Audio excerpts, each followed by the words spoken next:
स्पर्धेच्या रिंगणातच बरे वाटतात. घरी कशाला आणायचं त्यांना? अरे त्या स्पर्धक असल्या म्हणून काय झालं?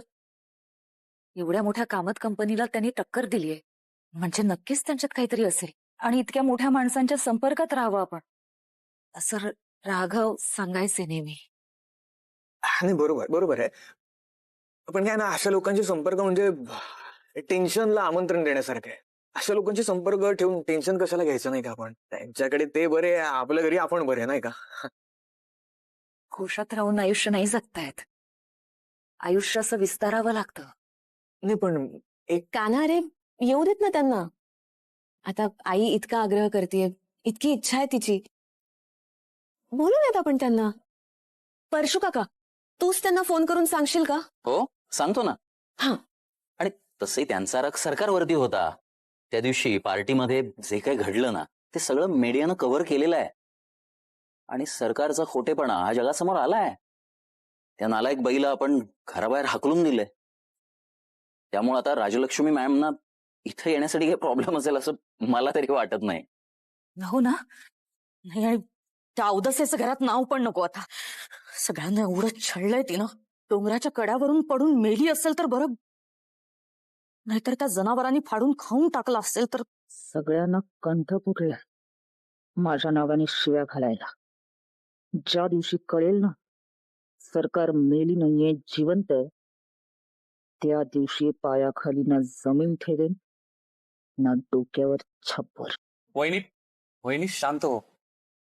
मला मान्य आहे तिने आपल्या सगळ्यांना फक्त वाईटच आठवणी दिल्यात, पण आता हा विषय कशाला ना? अगं उद्या अक्षतरीती आहे, चांगला मुहूर्त आहे, आणि वहिनी घरात आल्यापासून हा पहिलाच सण आहे. आपण असा जल्लोषात साजरा करूयात ना? येस.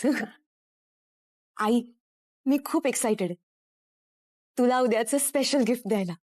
काय झालं? सगळं ठीक आहे ना? सगळे इतक्या आनंदात आहेत, उत्साहात आहेत, आणि तू असं शांत बसलायस.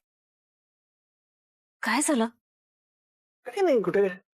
अरे ते उद्या आमरस करायचा ना, तर मला जरा टेन्शन आलं. मला जरा जमेल की नाही काय असं.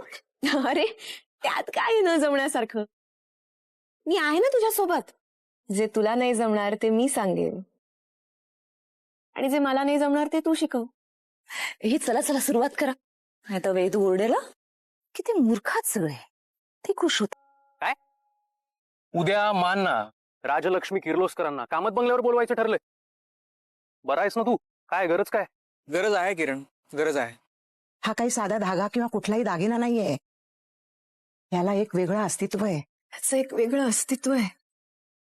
ज्या अग्नीच्या साक्षीने हे मंगळसूत्र गळ्यात घातलंयस, त्या अग्नीची धग आहे ह्यात.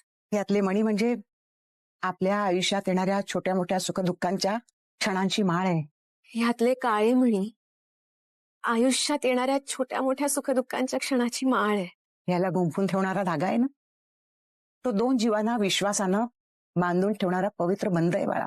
आणि याला गुंफून ठेवणारा धागा, तो दोन जीवांना विश्वासाने बांधून ठेवणारा एक पवित्र बंधन आहे. हे मंगळसूत्र प्रश्न विचारण्याचा हक्क देत असलेला. हे मंगळसूत्र एका परिपूर्ण स्त्रीचं अस्तित्व देतं तिला. थांबा बेबी सरकार.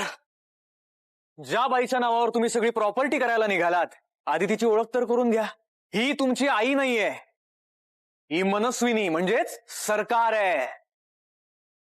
मी कोण आहे याचं खरं खोटं करण्यापेक्षा तू कान्हा नाहीयेस, कबीर किर्लोस्कर आहेस, हे का सांगत नाहीयेस तू सखीला?